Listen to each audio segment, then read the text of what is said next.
Hello, Mark Crossfield here. We're going to do a video today where we're talking about release, a really common word that's used in around golf and in lessons. So we're going to talk about what the hands and the club are actually doing through impact. We've got some high-speed footage which hopefully will really show you how the body, hands and the club are relating to each other through impact. So loads to do.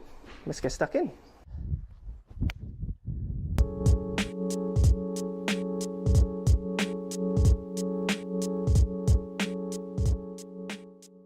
So release, so commonly talked about. What we're going to talk about, let's start with physical, because when it comes to release there is a feel-based kind of teaching method, if you like, or way of thinking about it, where people talk about flipping the hands and rolling the wrists and rolling the forearms.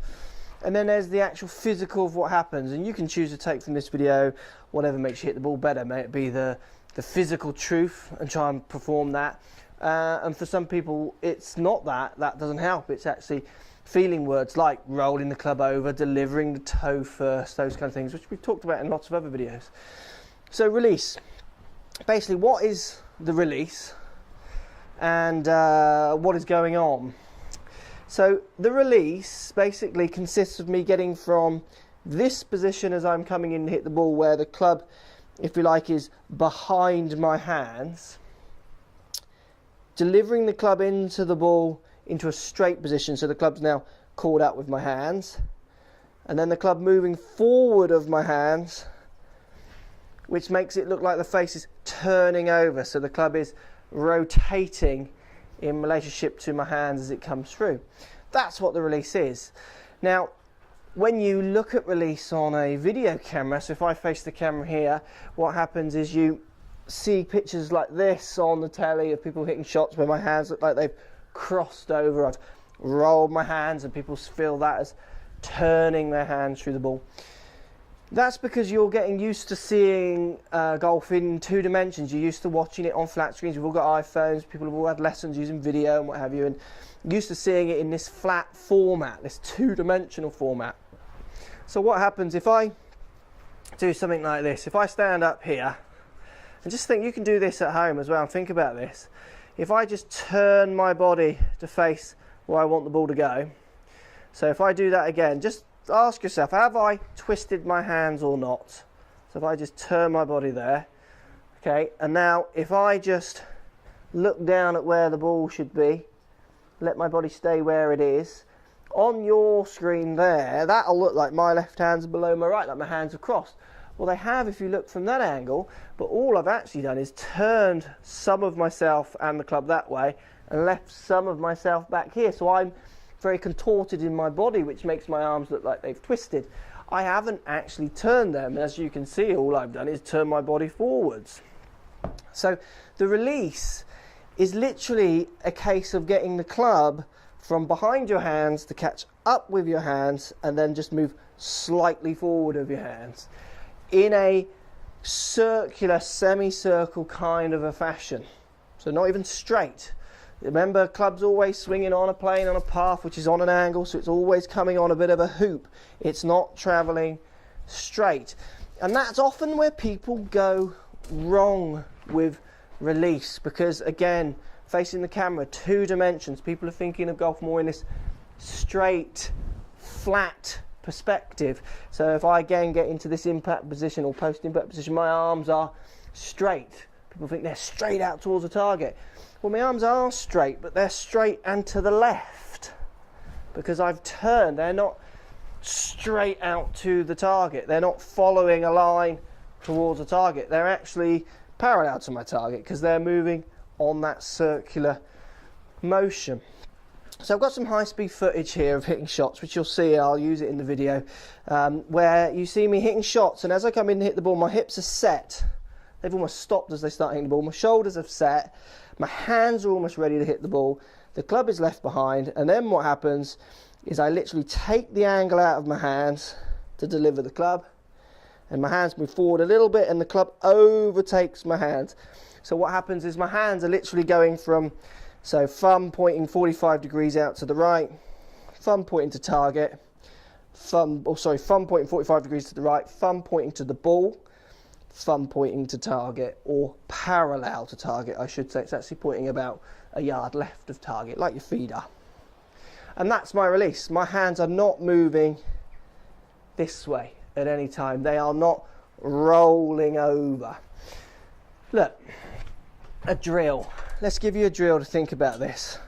What I want you to do is take your set up to a ball, take one of your canes here, or you can use a club, and just put it so it's on the heel, back of the heel of my left foot, touching the toe of my right foot.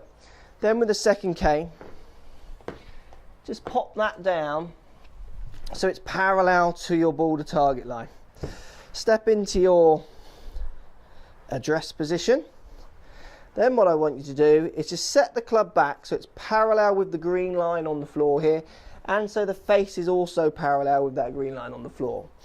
Now I want you from here to try and get your club on the way through parallel to this yellow line, but I want you to do it in two ways. First thing I want you to do is just open up your hips. Let your right foot peel off. Let your shoulders just start to square up, just slightly open. Now from here, just bring the club over the ball, pointing your thumb down at the ball, and then try and get the club parallel to that line on the ground. And you'll feel from that open position, so hips open, so I'm trying to get my hips open almost to the same amount as the green line on the floor. Club shaft parallel to the green line on the floor. Let my shoulders just open, right foot up, feel my weight on my left, so an impact position. That is very easy from there to get my thumb pointing down towards the target, this club parallel to that one on the ground. Now what I see a lot of faults in day to day, if I was to say push my hips forward, early extension, we see lots of videos with that, and even close my shoulders slightly. Now I put the club parallel to the green line on the floor. This time, if I choose to keep my body where it is, so this weaker impact position, I can nearly get my thumb to the ball, but I have to start fudging it, flicking my wrist, bending my arm. I can never, without getting into such a contorted position, get this club parallel to the ground on the to the stick on the floor. The only way I can do it is by literally taking my left hand off the club. It's almost peeling off. So is that a lack of release that's leaving that face behind, leaving that open? No, it's not a lack of release. It's an inability to release, or an inability to use your hand in the way it needs to move because your body's in the way. So this is where good players will never really think too much. Generally, I mean some might, but most won't, of flipping hands over because it's too dangerous. And they're aware it doesn't happen. They're going to try and get their club squaring up much more by turning their body into the ball, getting their body out of the way so they can get from this position where the thumb is on this stick on the floor and the club, deliver the thumbs to the ball, and then thumb to target, which in effect is the release. But at no point in this movement am I rolling, flipping over. I'm literally rotating my thumb from here to there. So on the line on the floor to parallel to that line behind me on the floor. And this is a great drill for you to feel what release should feel like. And it's a great drill for you to feel how easy that movement is if your body's out the way or not. So you should try some. Set yourself up, cane on the floor between your heel and your toe of your right foot, heel of your left, toe of your right, line on behind that which is parallel to your ball to target line. What you can do, set the club back to that first position, parallel to the line on the floor, open up your hips and literally just chip the ball a yard, 2 yards out in front of you. Trying to get this club thumbs to the target and the, or parallel to the target I should say, and this club parallel to the one on the ground. What you'll find is the ball tends to chip very straight. The strike might be a bit funny, but the ball will just tend to chip very straight. Because if you get from point A to point B, in between there will probably be a 0 marker, which is where your face hopefully will be. Try a couple then where you push your hips towards the target, maybe close your shoulders, okay, set the shaft there. Now try and hit it there without moving your body. Well, it's hard. I mean, look, I've stopped. The only way I can go forward from here is to bend my arm, chicken wing starts coming into play, flip my wrist to try and fudge the face back into target. So at the end of the day, if you want to get your release working, you have to have your body working. Now, if you're someone who feels it's hard to move your body, then this is where rolling the wrist, delivering the toe first. All these kind of phrases can actually help you get a feel of what the face is doing in relationship to open and closed strikes. But really the moral here, and the thing that you really want to work on, is working on getting your body to actually move more successfully through impact and on the downswing. The more I set my hips more open before I hit the ball, it's very easy to make this simple little, so thumb pointing 45 degrees that way, the thumb pointing more towards parallel to the target on this line on the floor, and then the face is squaring up somewhere in between there. So an interesting video, guys. Let me know what you think. Release is, it's not this. It can feel like this. Release needs to be lots more of this kind of action where you're literally rotating your body to try and control that face. And as you see from the high speed camera footage, my hands aren't really rolling. They're literally just coming through with my body. They're coming through with the head of the club. And what's happening is it's all taking its order. So the hips are getting there first, then the shoulders delivered, then my hands delivered, then I deliver the club. The club's traveling the fastest at this point, so faster than my hands, faster than my shoulders, certainly faster than my hips because they've dropped off. And then that just passes in front of me. Before then I start to just use my body to finish off that follow through. See how it goes. Give it a practice. Release is an interesting one. I'm not saying this video is going to particularly help you overnight. It might help you understand the concept a little bit more. But there's so many other permutations to release if your grip's not right. So if I set my grip incorrectly, trying to do this movement and hit the ball straight is impossible. I have to start doing other certain faults.